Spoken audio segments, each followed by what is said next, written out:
Sayyidina Umar sedang diomel-omelin oleh istrinya, hanya diam saja. Akhirnya laki-laki tersebut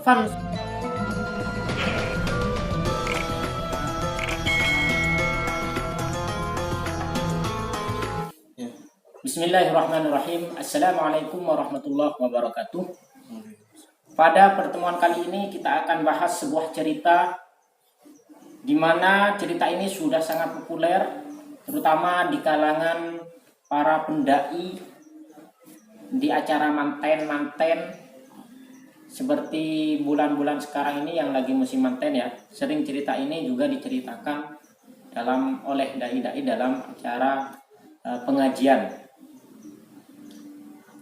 Yaitu ceritanya seorang Amirul Mukminin yang diomel-omelin oleh istrinya.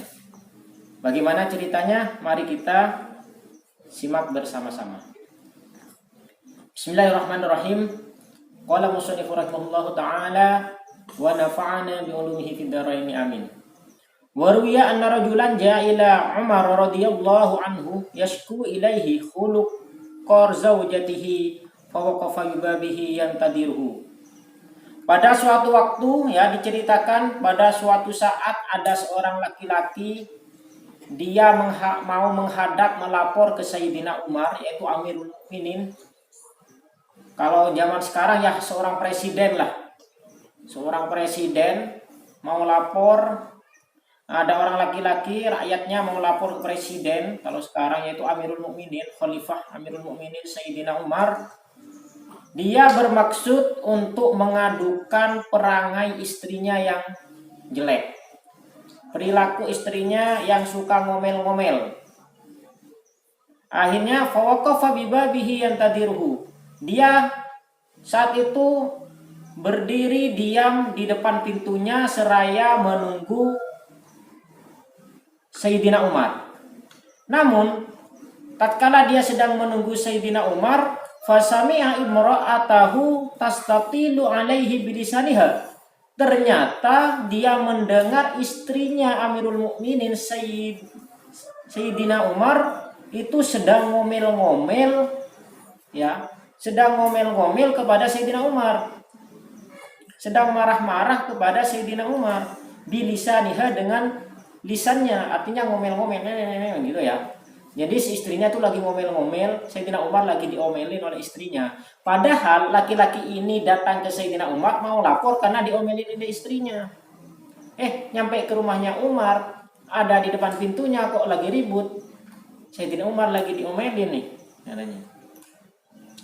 Akhirnya bagaimana? Wa huwa sakitun la yaruddu 'alaiha, dan dia dengar Sayyidina Umar hanya diam saja. Tidak membalas apa-apa, hanya diam ketika diomelin oleh istrinya. Seorang presiden, seorang pemimpin besar, seorang pemimpin umat Islam, diomeli istrinya hanya diam saja. Kemudian karena melihat situasi seperti itu, Sayyidina Umar sedang diomel-omelin oleh istrinya hanya diam saja. Akhirnya laki-laki tersebut fansarafar rajulu qailan idza kana hadha halu Amirul Mukminin fa kaifa hali. Akhirnya dia mengurungkan, bermaksud untuk mengurungkan laporannya itu. Dia mau kembali, balik, mau pulang, seraya dia berkata dalam hatinya, wah, kalau seorang Amirul Mukminin, anggap seorang presiden aja diomel-omelin istrinya diam saja, apalagi saya. Buat apa nih saya lapor? Mau Umar sendiri, Sayyidina Umar diomelin istrinya, dia diam. Akhirnya dia hendak mau pulang, mau balik. Fa kharaja Umaru fara'ahu mudbiran. Ketika Sayyidina Umar keluar setelah diomel-omeli istrinya, akhirnya Sayyidina Umar keluar dan melihat orang itu sudah berbalik arah. Dia mau pulang sudah berbalik arah. Akhirnya apa? Fanadahu. Akhirnya dipanggil. Hei, ma hajatuk? Ada apa? Ada perlu apa? Kok kesini? Dipanggillah dan ditanyakan apa keperluannya. Faqala, ya Amirul Mukminin, ji'tu ashku ilaika khuluqa zawjati wastatalatha alayya fasami'tu zawjatuka kadzalik. Wahai Amirul Mukminin Sayyidina Umar, saya sebenarnya kesini mau melaporkan tentang perangai istri saya yang suka ngomel-ngomel pada saya. Dia cerewet sekali. Sampai saya nggak kuat mau lapor ke Sayyidina Umar. Namun tadi saya mendengar ternyata istri panjenengan, ya, istri Anda juga seperti itu. Dan Anda hanya diam saja. Jadi saya mau balik pulang aja kalau gitu. Faraja'tu wa qultu idza kana hada hal amirul mu'minin ma'a zaujatihi fa kaifa hali. Jadi saya pulang aja dan saya berpikir ya kalau seorang amirul mukminin saja seperti ini bagaimana dengan saya? Akhirnya saya mau pulang, nggak jadi. Faqala lahu Umar. Akhirnya Umar menasihati dia, berkata pada si laki-laki tersebut, "Ya ahi, wahai saudaraku, ini sesungguhnya ihtamal tuha lihukukin laha alayya." Saya menahan-nahan hal tersebut. Kenapa saya kok bisa sabar walau diomel-omelin, nggak ngelawan? Kenapa? Lihukukin laha alayya. Karena ada hak seorang istri terhadapku. Innaha tabakhatun li ta'ami. Dia sudah masak untuk makanan saya. Khabbazatun li khubsi. Dia juga membuatkan roti untuk saya. Wasalatun li siyabi. Dia juga mencuci pakaian-pakaian saya. Murdi'atun li waladi. Dan dia juga menyusui anak-anakku. Walaysa dzalika biwajibin 'alaiha. Padahal itu bukanlah kewajiban seorang istri. Jadi wayaskunu qalbi biha anil haram. Jadi aku menenangkan hatiku, ya, atas perilaku istri karena menghindari dari hal-hal yang diharamkan. Seperti itu. Fa'ana tamiluha lidzalika.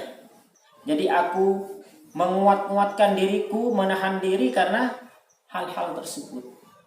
Jadi bagaimana seorang istri sudah mencuci, memasak, menyusui padahal yang itu bukan kewajibannya. Itu adalah kewajiban seorang suami sebenarnya, tapi kalau itu dikerjakan oleh masih dikerjakan oleh seorang istri. Terus faqala ar-rajulu ya amirul mu'minin wa kadzalika zaujati. Ya, akhirnya orang laki-laki itu berarti ya seperti itu juga lah istri saya. Qala Umar, fahtamilha ya akhi fa inna ma hiya muddatun yasiratun. Akhirnya Umar memberi nasihat, kuatkanlah hatimu, fahtamilha. Kuatkanlah hatimu. Ya akhi, wahai saudaraku, fa inna ma hiya muddatun yasiratun. Karena itu sebenarnya adalah waktu yang sangat sedikit. Itu tidak akan lama, biarkan saja, nanti juga sudah reda sendiri. Jadi dibiarkan saja, nanti dia akan diam sendiri, akan selesai sendiri. Maksudnya seperti itu. Atau bisa jadi muddatin yasiratun itu bahwa sebenarnya kehidupan di dunia ini tidaklah lama, itu hanya sebentar, jadi ditahan-tahan saja. Jadi demikianlah cerita dari seorang Amirul Mukminin yang diomel-omelin oleh istrinya, namun tetap sabar. Kenapa? Karena istrinya itu sudah mengerjakan hal-hal yang sebenarnya itu bukan kewajiban seorang istri, seperti memasak, mencuci pakaian, membuat roti, menyusui. Itu sebenarnya bukan kewajiban istri. Jadi kalau istri tidak mau seperti itu, ya sebenarnya memang bukan kewajibannya, itu kewajiban seorang suami. Namun kalau istri itu sukarela mau mengerjakan hal tersebut, maka itu akan menjadi tambahan pahala buat istrinya. Dan karena hal itulah Sayyidina Umar juga tidak mau membalas apa atas perilaku istrinya, karena dia sudah bekerja seharian untuk kita. Mungkin itu aja yang bisa kita bahas ya. Mudah-mudahan bisa ada hikmahnya dan bisa bermanfaat. Bila ada yang benar yang disampaikan fatwa min Allah, kalau ada yang salah fatwa min nafsi. Wallahu a'lam bishawab. Wassalamualaikum warahmatullahi wabarakatuh.